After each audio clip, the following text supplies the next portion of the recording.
بسم اللہ الرحمن الرحیم۔ السلام علیکم دوستو، آج ہم بات کرنے والے ہیں حضرت مولا علی شیر خدا کی ولادت کے بارے میں، کب اور کیسے ہوئی۔ لہٰذا اگر آپ لوگ میرے چینل پر نئے ہیں تو میرے چینل کو سبسکرائب کر لیں، بیل نوٹیفیکیشن آن کر لیں۔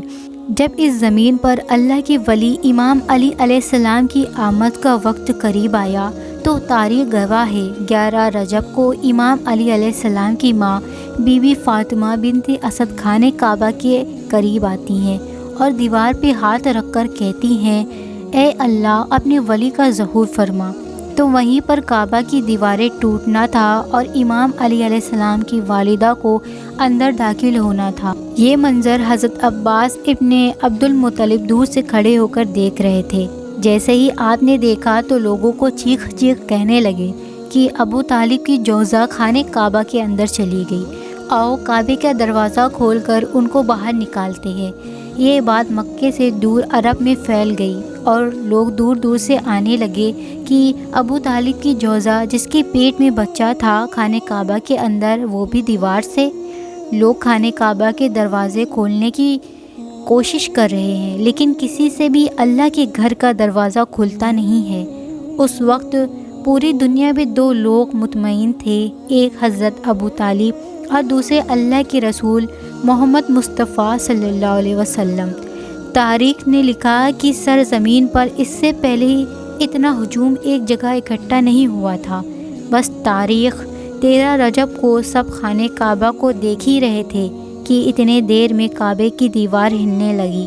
سب حیرت سے دیکھ رہے تھے۔ اتنے میں حضرت ابو طالب فرمانے لگے، اے محمد صلی اللہ علیہ وسلم جاؤ، دیکھو اللہ کے رسول اپنے مبارک قدموں سے خانہ کعبہ کے اندر جیسے ہی پہنچتے ہیں تو دیکھا ایک نورانی بچے کے نور سے پورا خانہ کعبہ چمک رہا ہے۔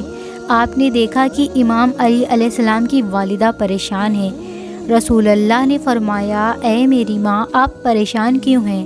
تو بی بی فاطمہ بنت اسد فرمانے لگی، اے میرے بیٹے محمد، اللہ نے جیسے ہی اس بچے کو ظہور کیا تب سے لے کر نہ یہ بچہ دودھ پیتا ہے اور نہ روتا ہے۔ اللہ کے رسول نے مسکراتے ہوئے جیسے ہی بچے کو گود میں اٹھایا تو وہ بچہ مسکرا کے اپنی آنکھیں کھولنے لگا۔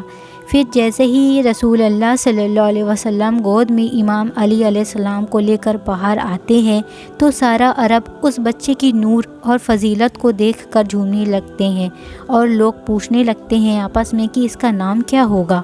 اتنے میں رسول اللہ صلی اللہ علیہ وسلم فرماتے ہیں، اے لوگو، اس طرح سے آج سے پہلے کسی بچے کی ولادت نہیں ہوئی۔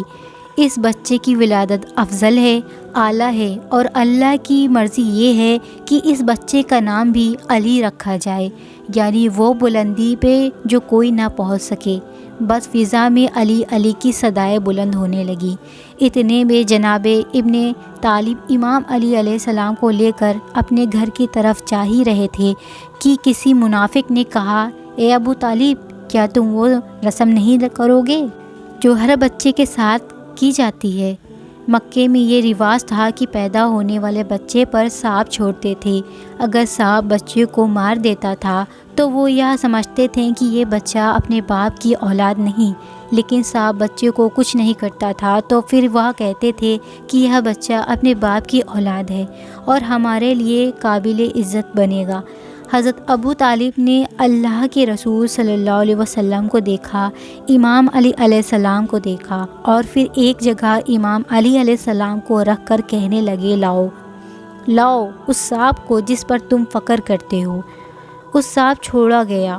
پھر وہ سانپ کو چھوڑا گیا۔ جیسے ہی امام علی علیہ السلام کے قریب وہ سانپ آتا ہے، امام علی علیہ السلام اپنے ننھے ہاتھوں سے سانپ کو پکڑ کر چیر دیتے ہیں۔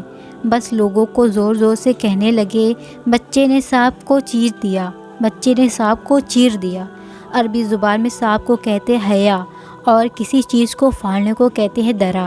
تو لوگ دور دور سے کہنے لگے حیا درا کہ بچے نے سانپ کو چیر دیا، اور یہ آواز فضا میں گونج گونج کے یوں معلوم ہونے لگی جیسے کوئی کہہ رہا ہے حیدر حیدر۔ اس آواز کو سن کر آپ کی والدہ بی بی فاطمہ بنت اسد آسمان کی طرف دیکھ کر کہنے لگی، یہ میرا بچہ حیدر ہے، وہ شیر جس نے سانپ کو چیر کے 2 ٹکڑوں میں تقسیم کر دیا۔